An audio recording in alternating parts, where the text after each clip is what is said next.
Hari Om. Let's start with the prayer.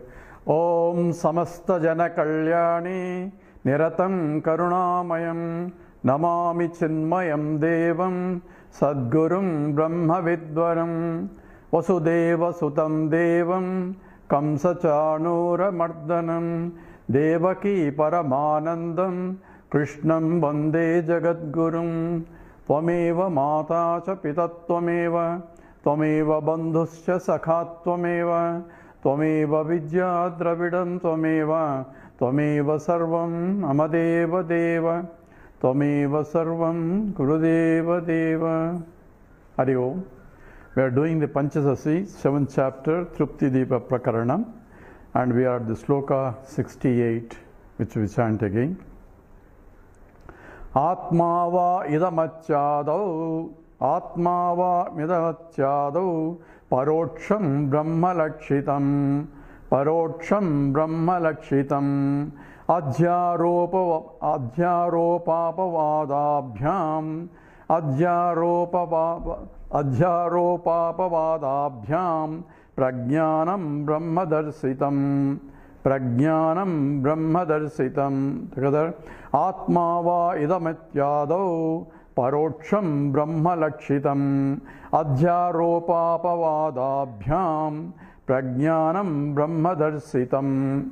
So here the Vidyaranya trying to go from an indirect knowledge for Brahma Asti.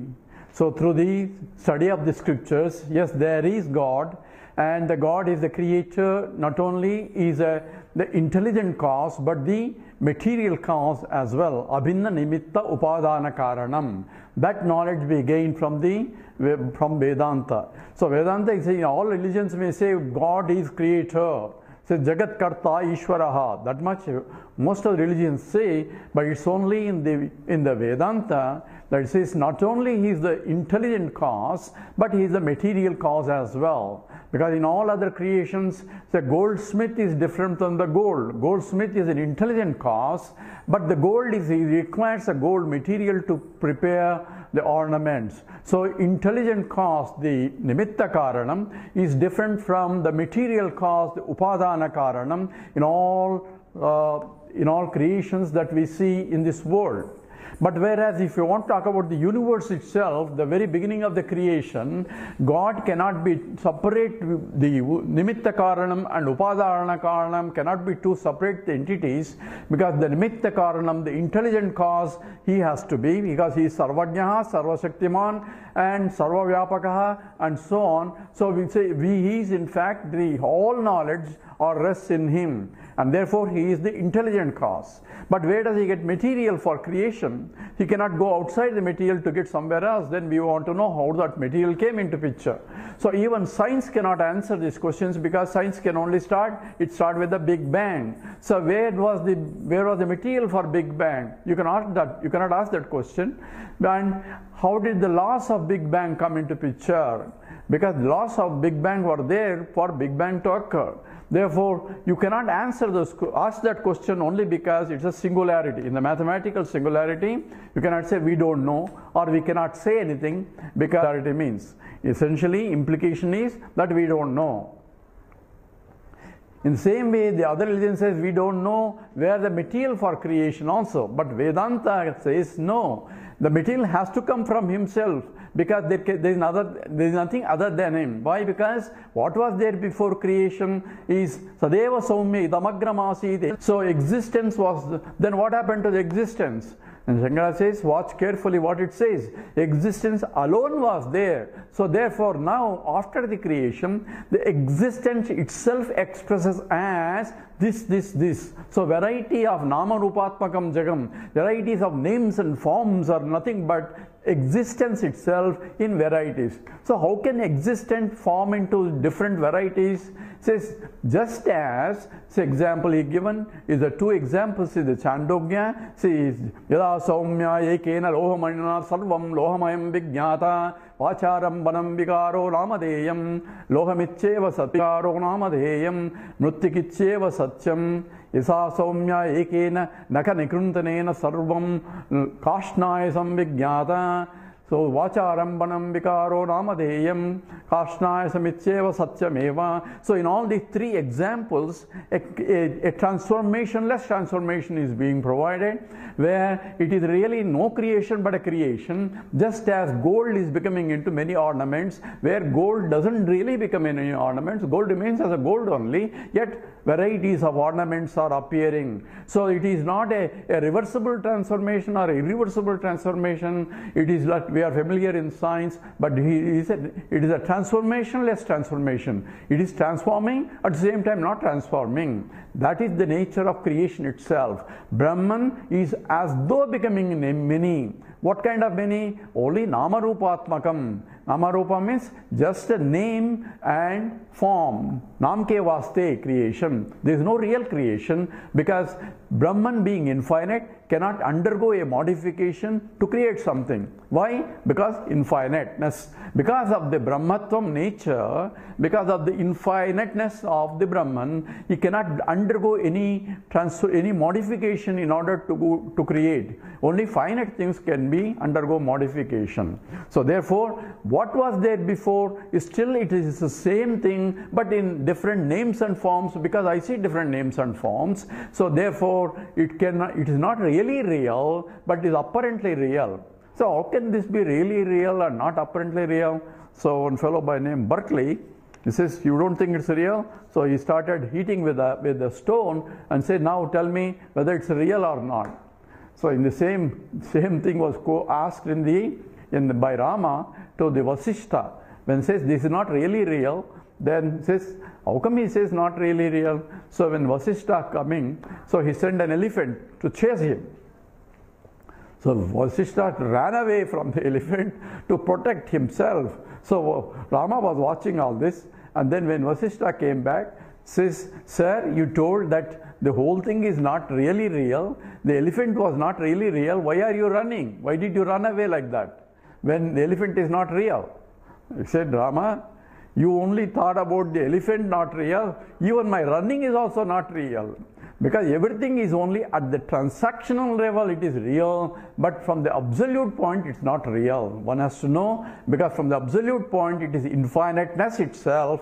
So from the point there is no modifications, there is no parts in that. There is no, because why? It's infinite. So you cannot part it. Part means A plus B plus, you go adding simple parts, you have to become an infinite. So adding finite things, you don't become infinite. It's mathematically illogical also. So therefore, infiniteness cannot be removed. So even if I remove infinite from infinite, infinite still remains. So that's what is Purnat Purnamudachyate. From Purnam, Purnam removed is Purnam remains. And that's what essentially infinite plus minus infinite is infinite only.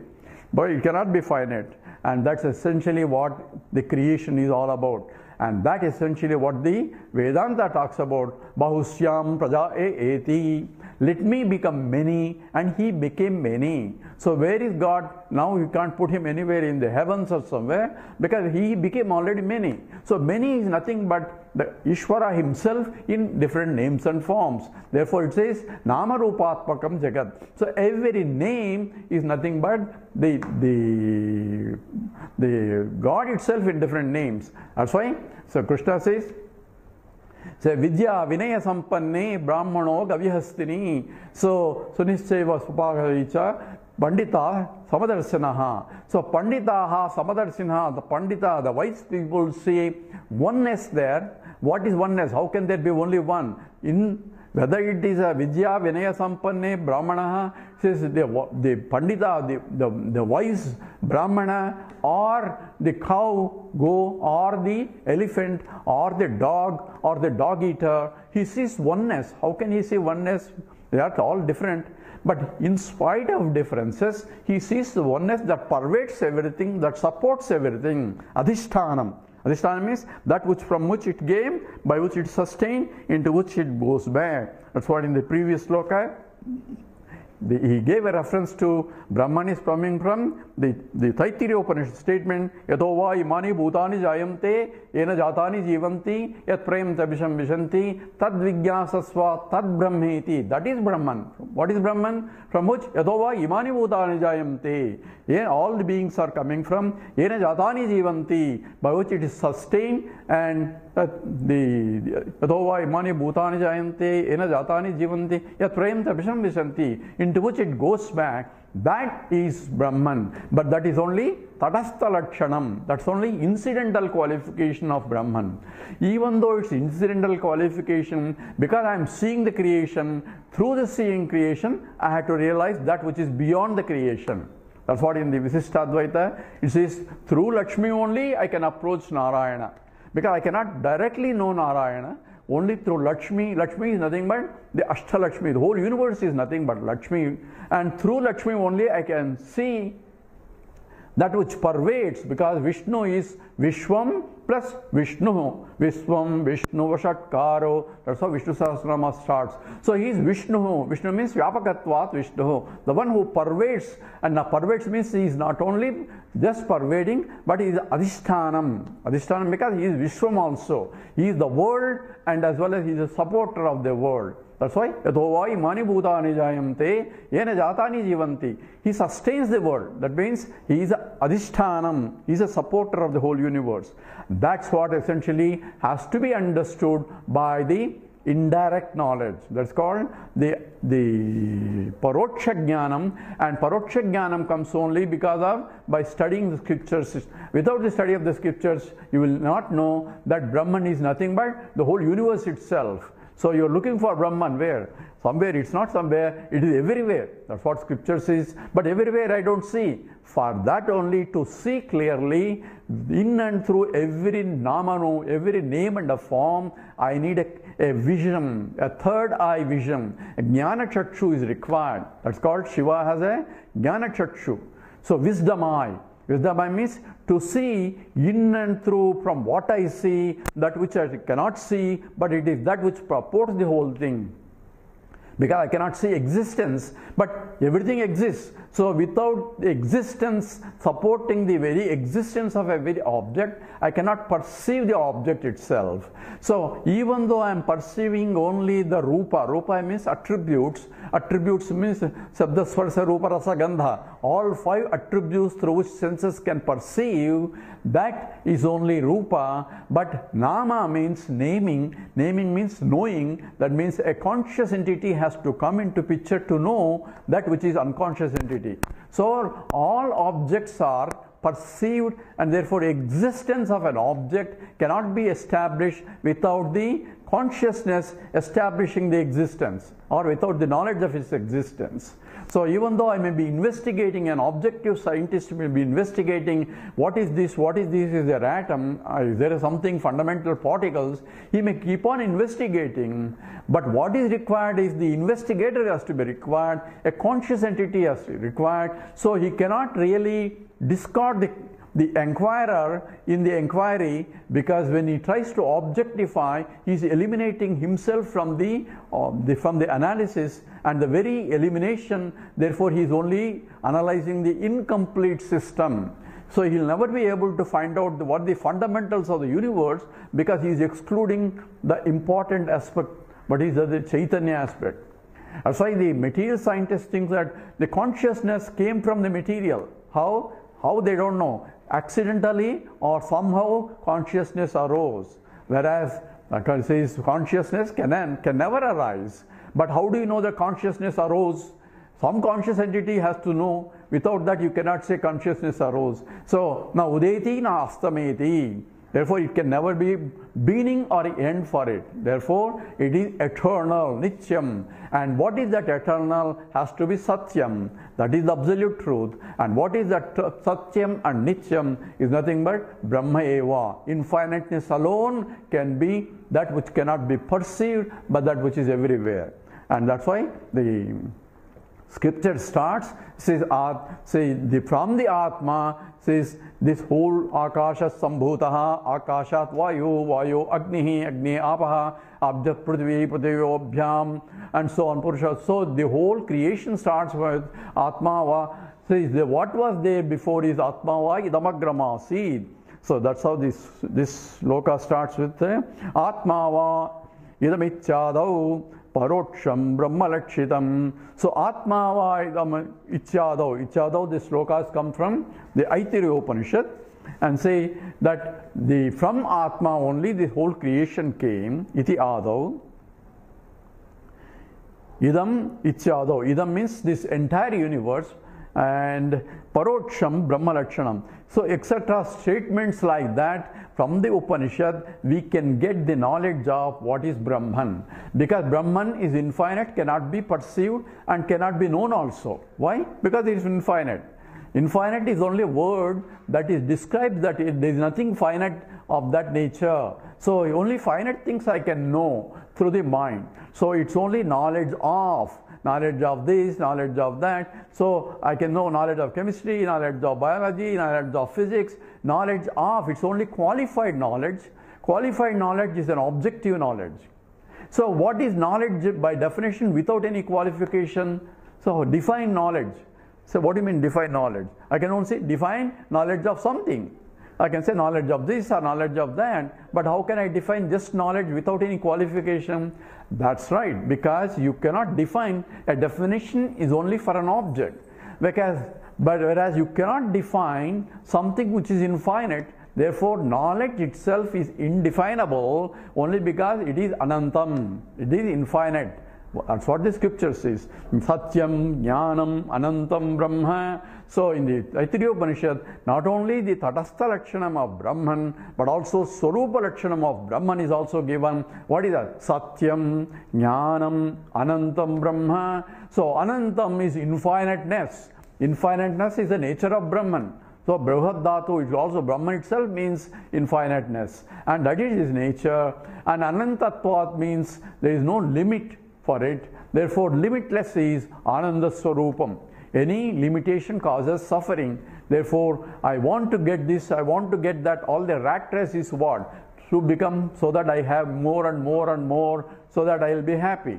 So when will I stop looking for objects for happiness? When I got everything in the whole universe. If I got the whole universe itself, then I have nothing more to desire, then I am completely full, then I am happy. That means I had to get infiniteness, and I cannot get infinite by adding a finite things of this, that. So I'm trying to solve a problem where the problem is I want to become infinite by adding finite things. He says that's not possible, because you cannot become infinite by adding finite things. But I cannot stop this also. This is the misery of a human being, because I want to be happy and trying to gain something. If I gain something what I want, I am still unhappy because I want some more things. So I want to keep on acquiring more, because I feel unsatisfied with whatever I have, because whatever I have is still finite and not infinite. I can only be satisfied if I have infinite itself, but I cannot get infinite by doing any action or by acquiring things. I cannot become infinite, or I cannot get infinite. So it is an impossible solution to a problem, and scripture says you are trying to solve a problem where there is no really a problem, because you are already infinite. If you are already infinite, why am I feeling finite? That's your problem. So problem is not that you want to become infinite, you are already infinite, and your problem is you are considering yourself as a finite and solving a problem where there is no really a problem, and therefore it will never be solved a problem, and it has become a problem now because you want to get happiness by a finite means, and in the process you are acquiring vasanas, ragadveshas and all that, and ahankara, mamakara and ragadveshas have become the very source for the suffering of a human being, life after life after life. So what's the solution? The solution is, you recognize what you are. How do I recognize? First understand, go to the scripture, tad vijnanartam sa gurum eva vigachet. You have to approach a teacher, and the teacher says, tad vidhi pranipatena pariprasnena sevaya. Krishna says, you have to go with the humility. Why? Humility helps you to learn. Otherwise, no learning can take place. Oh, sorry, tell me now what it is, and let me see how much you know, and I want to know from you. It will not happen. Only by surrendering to a teacher, then only the knowledge can take place. That is the nature of Vidya. Saraswati, Goddess Saraswati, can only come for a mind which is humble and also which is prepared for that. So if for learning physics, I have to prepare my mind so that the goddess, physics goddess Saraswati can come to me. How? When my mind is prepared and I am meditating in that direction properly along the directions that are specified by the Shastra, in this case Physics Shastra, then the goddess has to come, provided she sees that mind is conducive for her to come. That's exactly what invocation of Saraswati means. And for chemistry Saraswati, I have to invoke chemistry Saraswati properly. Not just doing puja, but prepare my mind in the direction, prepare so that Goddess Saraswati can come when I am meditating in the directions prescribed by the chemistry Shastra. Same way, if I don't know who I am and what is the world, then prepare my mind and approach appropriate teacher. To learn chemistry, I cannot go to a biology teacher or some other teacher. I have to go to only chemistry teacher to learn chemistry.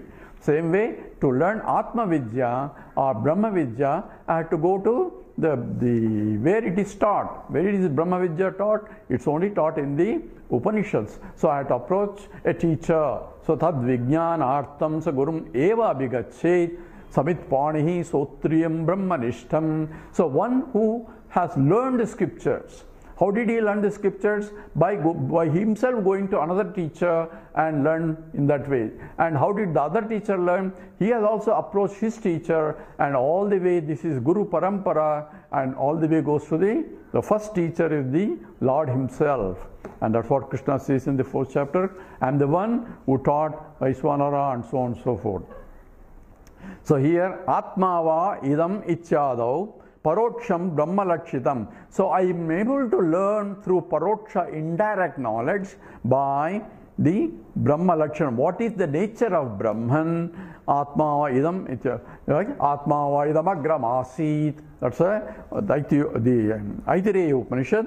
And in the Aitareya Upanishad, Adhyaropapavada Abhyam says by the assumptions and discarding. I'm approaching, yes, this is Brahman, then it says, no, that's not a Brahman, you go higher level. So we learn step by step in the process, and that's also done in the Taittiriya Upanishad. Says this Annamaya Kosha, and then Annamaya Kosha to Pranamaya Kosha, then Pranamaya Kosha to the Manomaya Kosha, and Manomaya Kosha to Vijnanamaya Kosha, Vijnanamaya Kosha to Anandamaya Kosha, and then you discard everything koshas and go beyond. Beyond what? Beyond from which the all koshas are supported. And that's what we call Adhyaropa Apavada. Accept up to that point, then reject. So even the scripture says that until you are preparing the mind, this puja and all that are required. So essentially, the invocation of the God outside in the form and worship and upasana are helpful, karma yoga and helpful to prepare the mind. And that for that only you have to. After that, what should I do? Then you have to go to the next level. So you don't want to sit in the second class all the time. After learning second class, you go to third class. Just because you like second class so much that you don't want to stuck in that. So that is only preparation for you to go to the next class, and the next class is preparation for you to go further up. All the time you are progressing, going from one to the left. That's essentially Adhyaropapavada. Prajnanam Brahmadarsitam. So then how do I gain that? Prajnanam Brahmadarsitam. So in that, on the process is, what is Brahman? Brahman is the whole creation. Is the creation Brahman? No. Creation is inert. Most of the creation is inert. Brahman cannot be inert, because the one who has to create has to be a conscious entity. So I don't see consciousness here. Then how can this be all Brahman? So how can he become an unconscious entity? Conscious entity cannot become unconscious entity. So it doesn't look correct. So, but you are seeing that, and that's because of your vision only. You have to see the Sat aspect of it. That's why we gave a simple example of how light reflects. So light is, you have 7 colors, Vibgayar or Vibjayar. In that 7 colors, starting from violet and all the way to the red color, there are 7 the colors that are constituting the so-called white light. So when the white light falls on an object which is looking red, actually what it is all other colors except red color are absorbed, only giving a red color for you. So you think that the material is not red. Material is capability to absorb all other colors except the red. Therefore, it looks red. The other one looks blue only because all other colors except blue are absorbed and giving only the blue light. In the same way, Satyam Jnanam Anantam or Satchidanandam is all pervading, and consciousness, it says Prajnanam Brahma. Consciousness is Brahman. So consciousness which has to exist. So that Chit Eva Sat. So consciousness which is Chit and Sat is essentially propagating, and it is as though falling in all objects and getting reflected. Just like light is getting reflected. This is the light of consciousness getting reflected. So when reflection occurs, reflection depends upon the reflecting medium. So if it is a dull mirror, then only the light, even though same light is falling, the reflection is only dull. If it's a very bright mirror, then all the light that is falling will get reflected in its glory. So the reflecting medium is influencing the reflection process, and the reflected light depends upon the medium, even though same light is falling. In the same way, same Satchidananda is as though enlivening every object, but in the process, depending upon the reflecting medium, the expression is either Sat or Chit or Sat and Chit or Ananda are reflected. So in all the inert objects, only the existent part is reflected and everything else is absorbed. So what you say is, this object is, that object is, stone is, and everything is. Is means what? The existence only is getting reflected, but not the consciousness, because the material does not have the capacity to reflect the consciousness. So what kind of things can reflect consciousness? You need a subtle body or subtle material. Subtle material is made up of the mind and intellect and antakarana. So therefore, whenever there is an antakaranam, that means the inner instruments that are subtle materials are there. The mind is subtle because you cannot see mind, you cannot evaluate mind, you cannot know other people's mind. You can only infer what he is thinking based on what he expresses only. So what he has in the mind is separate from what he says also. So manasa, vacha, karmana, when say mind, say the intellect says something, mind says something else, and speech is something else. So they are all not aligned. Only when they are aligned, say what I think, what I feel, what I talk, and what I do, that should be in straight line, and that's called arjavam. Arjavam means straightforwardness. That's why he is an Arjuna. Arjuna is very straightforward because his things are aligned. And those who are not aligned is called crooked, because they are not aligned. So what he thinks, what he feels, and what he says are completely different. That's why we call him a crooked person. So, and therefore, what he has to do to make it straight, that's what the purpose of yoga. Yoga is aligning the intellect and the mind and the speech and the action. They become in straight line. We may not agree with the person, but we respect him because he is straightforward. That means what he thinks and what he says and what he does all are in line. He doesn't think something and say something else, or does something else from what he says. Then it's what we call a crookedness. So here the arjavatvam, that's what Krishna says, amanitvam adam viddam ahimsa santi arjavam. So these are the qualities that are required for spirituality. Amanitvam means manatvam. That means I am so proud of yourself. Don't be proud of yourself. That is amanitvam, not being proud of yourself from what you have. Damba means I am proud of what even I don't have it. Even if I don't have it, I pretend that I have. And that's what is the dambam. And adambitvam, one should not have it because it's all false and false ego only. So amanitvam, adambitvam, ahimsa, shanti, arjavam. These are the 20 values Krishna gives in the 13th chapter, and that is important for preparing the mind, and so that not only when the pure consciousness existence falls on it and it gets reflected. Depending upon the purity of the mind, and the reflection occurs. So some people look very dull, very procrastinating, lazy, and mind is, you can see in the face itself, looks very dull, whereas some are very bright, and eyes itself you can see the brightness because the whole consciousness is getting reflected, beaming through, because the mind is straightforward, and it's a purified mind, and purified mind is like a purified mirror, reflects pure consciousness in all its glory. And that's what is essentially Prajnanam Brahma. Consciousness is infinite. So even consciousness, even though consciousness is infinite, it doesn't express itself in the whole world. It expresses only as existence only, because the equipments reflecting medium are not capable of reflecting. Whereas in the case of a human being, or in the case of evolved being on the subtle body, not only the existent Sat, but even Chit is also getting reflected. So you have Sat and Chit together, but no Ananda gets reflected. So only Sat and Chit gets reflected. So when do we get Ananda also? When the mind is calm and quiet and serene, then not only the existent, not only the consciousness, but Ananda gets reflected also. That means my mind should be very calm and quiet and serene, and that happens only whenever my desire is fulfilled. Until then I am agitated, I want this, I want this, I want this, and when I get what I want, my mind has become calm and serene, at least in those moments, then I am happy, because Ananda is getting reflected now.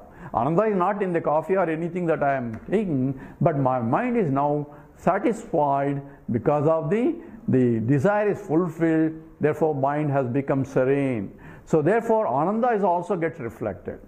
And therefore Ananda comes only when the mind becomes calm and quiet. So that's why scripture says in the Ananda scales in the Taittiriya Upanishad, says this is a 1 unit of human being happiness, then Gandharvas they have 100 times of the happiness, like that each level. At the same time scripture says Sotriyasya kamaya tasya. So one, not only without getting also one can become happy. How? Sotriyasya akamaya tasya. The one who is Sotriya and Akami. Akami doesn't have any desires. That means his mind is calm and serene without fulfilling any desire. That means he is not going roundabout to get the calm and quiet. He is intrinsically by meditation process or by the contentment, and the mind is become calm and quiet with whatever he has. So happiness is not, comforts are different from happiness. One can be comfortably unhappy, whereas comforts is a person without having comforts also is contented. So contentment of the mind becomes important, and contentment comes only when I tune my mind to the higher. All other contentments are only temporarily. When I try to higher, then it's called the surrenderance. That is the real surrenderance, where the mind is surrendered to that. So whatever he wishes, I am doing it, and that's essentially Ishwararpita Buddhi, Prasada Buddhi, all that comes into picture. So here, Ajyaro Papavada Abhyam Prajnanam Brahmadarsitaha. So I have a direct knowledge or indirect knowledge. Indirect knowledge comes from the Vedanta Sravanam, and that's what being pointed out here. Now we go to the next sloka 69.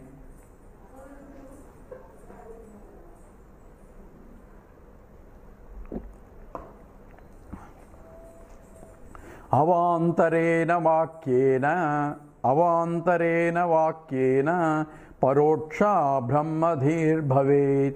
Paroksha brahmadhir bhavet. Sarvatraiva mahavakya vicharad aparokshadhihi. So avantarena vakyena paroksha brahmadhir bhavet. So in the avantara vakyas, so we have the Upanishads. There are two types of vakyas. One is called Mahavakya, and other vakyas are called Avantara Vakya. Mahavakya is Jiva Brahma Aikya Bodhaka Vakyam is Mahavakya, where it is identity, Tattvamasi, Aham Brahmasmi, say I am Atma Brahma, and so on. Those are the statements that identify the soul or Atma with the Brahman, and those are called Mahavakyas. And without the Mahavakyas, without the understanding that, there cannot be moksha also. So Avantara Vakyena. So rest of the Vakyas, so what is the role of the other Vakyas? Because not only these Mahavakya, there are so many other Vakyas out there, and those are all called Paroksha Jnanam. They give me indirect knowledge about Brahman. So all that we studied in terms of existence alone was there, Sadeva Saumya Damagramasi, and all that is the Tadakshada Vausyam Eti, all that the steps that are being discussed are all helpful for me to know what exactly is the nature of Brahman, and therefore that's an indirect knowledge. So they are called Avantara Vakyas. They are Vakyas, they are statements that help prepare the mind so that says Brahma Asti, the God is there. I don't see God. How do you know there is a God there? So even the great scientists have big problem in terms of is there a God, is there no God. We just mentioned about the Stephen Hopkins who say God did not create this universe. So who created then? Okay, he says nature created. So what is the nature? He never asked that question. So what is nature is Prakriti. So Prakriti is not Prakriti is inert. How can Prakriti create? Inert things can create anything. Creation involves intelligence, and intelligence rests in the conscious entity. So there has to be conscious entity to create. So, but of course he doesn't ask that question for him, because he comes from the philosophy where God is somewhere in the top and he creating in 7 days. Whereas from the Vedanta, he himself became many. So it's not that God created something, he himself decided to become many. And that's where the difference between the Vedanta versus the other religions. That's why Vedanta is not a religion. It's only Shastram. It is a science. And science is that which tells you the truth. And truth is that knowledge. And that knowledge is given, and that is essentially what real science, because all other sciences only, as we said, the more you learn, the more ignorant you become. Because the more you learn, the more specialization you become, and more about less and less only. Your ignorance is going more than your knowledge, because you discover there are a lot more things to know than what you know. And whereas in the Advaita, in the Vedanta, says, please teach me that knowledge, knowing which I will know everything. Eka vijnanena sarva vijnanam bhavati. So how can that be possible? It is possible provided I know the essence from which the whole universe came. If I know, then I have essential knowledge and not the details of the superimposed Namarupa, which have not much of value. Because I know gold, I may not know this ring, that ring and all that. I know the substantive knowledge I have. Substantive is nothing but gold. So I have the knowledge of the gold, but I may not have the ID, OD, all those things about this ring versus that ring versus this necklace and all that. Those are details, but those details don't count, because the weight of the ornament or the value of that depends upon the gold, not on the ring and the shape and all that. So essentially, I have the valuable information or the valuable knowledge. Other knowledge is only for transactions. I should know what is the idea of this. It means internal diameter of the ring, so that it fits me or not. So for transactions, I need that. If it is too big a ring, I cannot use it. So for utility purpose, I need this other knowledge only. So avantara vakyena paroksha brahmadhihi bhaved. So that knowledge that Brahma asti, Brahma not nasti, Brahma is there or God is there, is only through the avantara vakyas. That's why Vedanta becomes a pramana. Because I cannot see it. It's not something to see, because infinite cannot be seen. At the same time, I cannot see myself also. I can only see body. I can only see the body, and only the doctor can tell you about the components of the body. No one can see the mind even. Mind is a subtle, but no one says I don't have a mind, because he is thinking. So the fellow who says I don't have a mind, he has to use the thinking process to say that also. Of course, the statement may not reflect the correct thinking, but he is thinking. So that means, but thought he doesn't know how to analyze the thought. If what is a thought, he will not have any idea what it means. But at the same time, he is ready to deny that there is no God or there is no Ishvara and all that. That may only becomes he is not thought about clearly, he has not understood clearly the nature of the reality. So, avantara vakyena paroksha brahmadhir bhave sarvatraiva mahavakya vicharat parokshadi vichada parokshadihi vicharat aparokshadihi. So, the aparoksha jnanam, the immediate direct knowledge comes only by sarvatra eva mahavakya vicharat, only by the inquiry into the mahavakyas. Inquiry into Mahavakya means those statements that you equate that Jivatma and Paramatma, says Brahmatma Aikatva Bodhena Moksha Siddhati Nanyadha Na Yogena Na Sankhena Karmana Nona Vijjaya Brahmatma Aikatva Bodhena Moksha Siddhati Nanyadha. So there is no other way you can get moksha, liberation, freedom. Freedom from what? Freedom from limitations. Freedom from limitations, how can you get? By recognizing that I am infinite, then only there is no limitations. That means you can never become like that until you have realized or understood the Mahavakyas. Therefore, Sarvatraiva Mahavakya Vicharat Aparokshadihi. So this indirect knowledge only, not direct, immediate knowledge only, one can recognize that Aham Brahmasmi, and that we will analyze more because this is important. Says what is the Sabda Pramana as a Paroksha and Aparoksha, and this we need to understand a little bit clearly. So we'll come back and analyze this sloka a little bit more. With this we stop here. Om Purnamada Purnamidam Purnat Purnamudachyate Purnasya Purnamadaya Purnameva Vasishyate. Om Shanti Shanti Shanti. Harihi Om Sri Gurubhyo Namaha. Harihi Om.